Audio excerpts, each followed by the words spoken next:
जी, मेरे पीछे आपको कचरे के ढेर नज़र आ रहे होंगे। ये जगह, जिस जगह मैं खड़ी हूँ, ये डस्का का अंदरून शहर अवामी रोड है। यहाँ पे ये हाल है कि पूरे पूरे प्लाट जो हैं वो कचरे के ढेर से भरे हुए हैं। तो यहाँ से हम जानते हैं अहले इलाका से कि वो क्या कहते हैं इस बारे में। कूड़े करकट का ढेर जिहड़ा है इहदे नाल बहुत ज़्यादा परेशानी बनी है।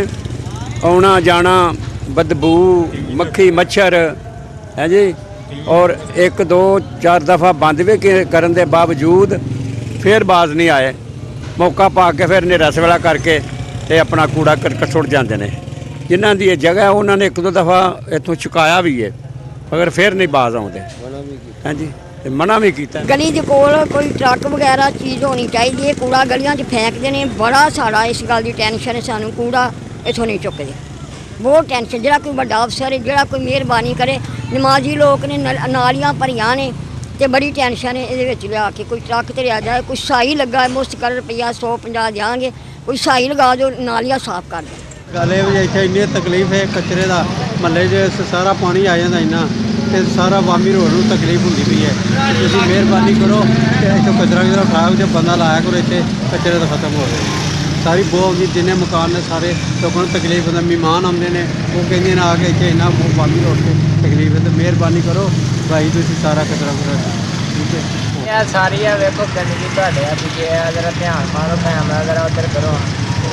लेकिन म्यूनसिपल कमेटी को परवाह ही कोई नहीं है। जनाब आदमी ने खाई जाते हैं, गंदगी वहदे नहीं है। इतने जरा ख्याल करो आगे बाकी रोड। ये साढ़ा घर नाल पो आती है, मच्छर आता सारा नहीं असर होंदा तो की आती है मक्खी। ये तो लोगों ने चाहिए ना सोचना क्यों सुटते हैं। असीं तो बड़ा मना किया, साढ़े घर अगे भी रख जाते हैं आके। जी नाज़रीन, तो देखा आपने डस्का शहर भर में कूड़ा और क्रिकेट के ढेर लगे हुए हैं। इसकी वजह यह है कि हर घर वाले जो लोग हैं मतलब अपने घर से कचरा उठाते हैं और जहाँ पे भी उन्हें जगह मिलती है वो वहाँ पे फेंक देते हैं। इसकी बुनियादी वजह यह है कि इंतज़ामिया को चाहिए कि डस्का भर में, शहर में, गलियों में, मोहल्लों में ड्रम रखे जाएँ, ड्रम प्रोवाइड करें आवाम को, ताकि वो अपने घरों से निकले और कचरा जो है वो उस ड्रम के अंदर फेंकें और गली मोहल्ला शहर गंदगी से पाक और साफ रहे। किरण चौधरी, वश न्यूज़।